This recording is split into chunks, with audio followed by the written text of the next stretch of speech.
Hello friends, welcome back to Garbhaguru. मैं doctor Priyanka Yadav और आज हम बात करने वाले हैं, यदि आपका 9वां महीना चल रहा है तो कुछ चीज़ों का आपको ध्यान रखना चाहिए, क्योंकि काफ़ी बार ऐसा होता है कि लास्ट का टाइम रहता है, कुछ बॉडी में सिम्टम बढ़ ही गए होंगे, जैसे नींद नहीं आना, बार बार नींद वहाँ पे खुल जाती रात में क्योंकि यूरिन के लिए जाना पड़ता है। बच्चा इतना बड़ा होता है कि थोड़ा सा भी यूरिन होता है तो आपको तुरंत प्रेशर फील होगा, तो रात में पूरी नींद नहीं होती है। आपका जो डाइजेशन पावर भी बिल्कुल ख़राब हो गया होगा, तो आपको गैस एसिडिटी ज़्यादा रहेगी, थकान ज़्यादा रहेगी, कुछ काम करने का मन नहीं करेगा। तो ये कॉमन सिम्टम है 9वें महीने के, जो हर एक प्रेग्नेंट लेडी फील करती है। और इसी कॉमन सिम्टम के चलते हम कुछ अनकॉमन सिम्टम ऐसे होते हैं जो खतरे के सिम्टम रहते हैं, उसको हम अवॉइड करते हैं। जैसे वहाँ पर ऐसा कि थकान के चलते हो रहा है, या रात में नींद नहीं आ रही थी इसलिए हो रहा है, या फिर मुझे एसिडिटी हो गई इसलिए हो रहा है।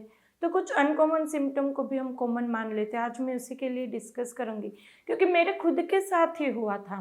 मेरा जब 7वां महीना चल रहा था तो बेबी शावर की तैयारी चल रही थी घर में, तो मेरा बेबी मूवमेंट कम कर रहा था। अब मुझे ऐसा लगा कि मैं पूरे दिन की हॉस्पिटल भी थी मेरी, तो मैं हॉस्पिटल संभालती थी, फिर जाना आना, रिटर्न गिफ्ट की तैयारी, इसमें मूवमेंट कम हो गई थी। अब मैं खुद मूवमेंट कम हो गई, उसको मैंने बहुत ही लाइटली ले लिया कि भाई हाँ, अभी वो कुछ खा लूँगी मैं, बच्चा घूम, और हाँ, वो कुछ खाने के बाद कुछ स्वीट खाते हैं या लंच के बाद कुछ आप खाते हैं तो बच्चा मूवमेंट करता है। तो इतना ज़्यादा मैंने खुद सीरियसली नहीं लिया उस बात को। फिर जब रूटीन चेकअप के लिए मैं गई तो वहाँ पे पता चला कि एमनियोटिक फ्लूइड बहुत ही कम हो गया है। मुझे ऐसा बोला गया कि मुझे तुरंत ही वहाँ पे ड्रिप चढ़ानी पड़ी। फिर ऐसा बोला गया कि यदि ये ड्रिप के बाद आपका प्रोटीन ड्रिप चढ़ती है, यदि एमनियोटिक फ्लूइड कम होता है तो फिर एमनियोटिक फ्लूइड नहीं बढ़ेगा तो आपका सीजर कर लेना पड़ेगा, क्योंकि इतना वहाँ पे पानी कम हो गया है। तो कभी कभी हम अपने स्पेशली वर्किंग वुमन और ये सब सिम्टम ऐसे हो जाते हैं कि वहाँ पे हम जो अनकॉमन होते हैं उसको भी लाइटली ले लेते हैं। और काफ़ी बार ये होता है कि एंड में 9वें महीने में आके लास्ट में ऐसे ही हम वहाँ पे बड़ी चीज़ को इग्नोर कर देते हैं, जिसके चलते आखिरी में IUGR हो जाता है। अंदर बच्चे का विकास ही नहीं हो पाता, विकास रुक जाता है। उसका एक मेन कारण ये होता है एमनियोटिक फ्लूइड का कम हो जाना।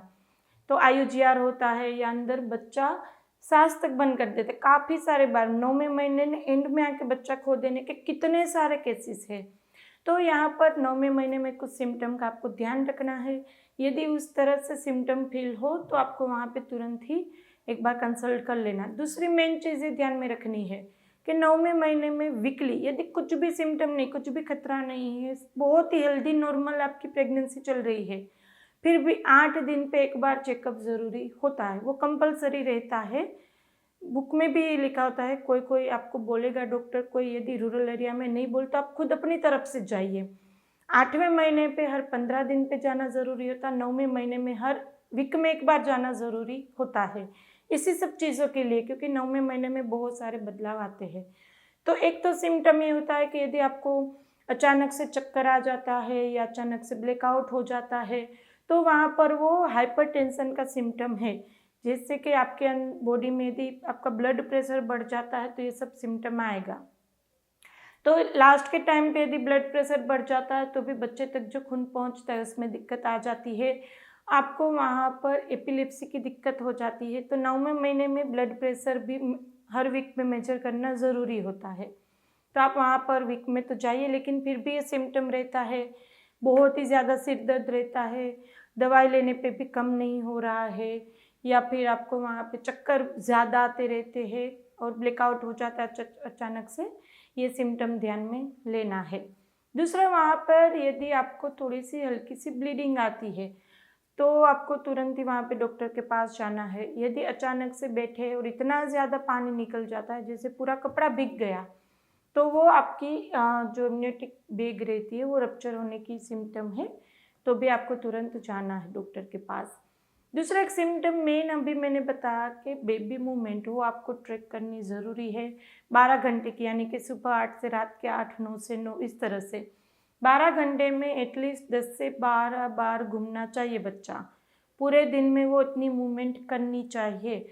कभी कभी ऐसा होता है कि 4-5-6-7 घंटे तक स्ट्रेट ना हिले, कुछ मीठा खाना ज़रूरी हो जाता है वहाँ पे, फिर भी मूवमेंट ना करे तो भी आपको चेक कराना ज़रूरी है। हाँ, 3-4 घंटे तक, अभी देखो बेबी की स्लीपिंग पैटर्न होती है वो भी फिक्स हो जाती है, तो कभी कभी 2-3-4 घंटे तक बच्चा अंदर सोता रहता है, वो कॉमन है। लेकिन फिर भी कुछ मीठा खाने के बाद, थोड़ा चलने के बाद, या फिर थोड़ा नॉइज़ बाहर कोई अच्छा म्यूज़िक सुनने के बाद भी नहीं बच्चा मूवमेंट करता है तो दिखाना ज़रूरी है। सूजन आना, बॉडी में ज़्यादा सूजन आना, देखो जब स्पेशली 9वें महीने पे मैंने जैसे बताया वैसे हमारा बच्चेदानी इतना बड़ा हो जाता है कि वो हमारे मेन जो रहती है नस उसके ऊपर प्रेशर करेगा, जिसके चलते ब्लड सर्कुलेशन में थोड़ी दिक्कत आएगी। थोड़ा इडिमा नॉर्मल है, जैसे हाथों में, पैरों में, फेस पे थोड़ा इडिमा, वहाँ पे थोड़ी सूजन आना नॉर्मल है। लेकिन ज़्यादा इडिमा, बहुत ही ज़्यादा फूल गया हो हाथ, पफीनेस रहती है, उठते ही बिल्कुल आँख ना खुले, इतनी ज़्यादा फूल जाता है फेस, तो आपको वहाँ पे एक बार दिखाना ज़रूरी होता है। और लेबर पेन, जी हाँ, लेबर पेन ज़रूरी नहीं 9वां महीना ख़त्म हो तब ही होगा। लेबर पेन 9वां महीना, जैसे पहले हमारे घर में बोलते थे कि अभी तो 9वां महीना शुरू हो गया, अब कभी भी डिलीवरी हो सकती है।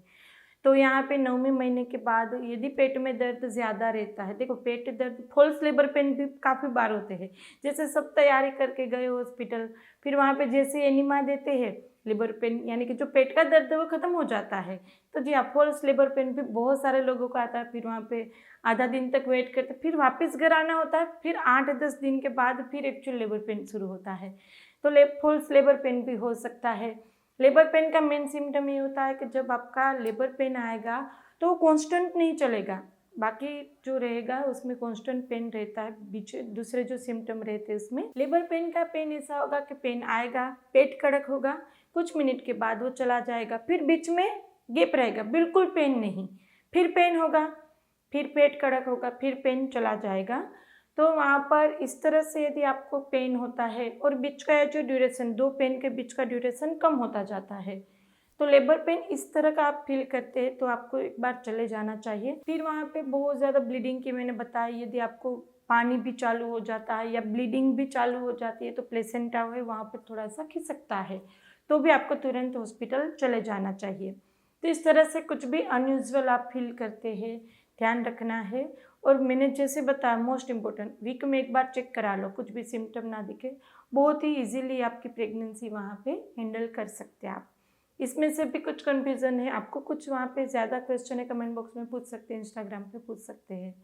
वीडियो अच्छा लगे तो उसको लाइक एंड शेयर कर दीजिएगा, शेयर करना ज़रूरी है, काफ़ी सारे लोगों की हम हेल्प कर सकते हैं, तो शेयर कर दीजिएगा। अभी तक गर्भगुरु चैनल को सब्सक्राइब नहीं किया, कर लीजिए, ऐसी वीडियोस नए नए आपको मिलते रहेंगे, बिल्कुल फ्री है। तो चलिए फ्रेंड, फिर जल्दी से मिलेंगे, तब तक के लिए stay healthy, stay happy, bye.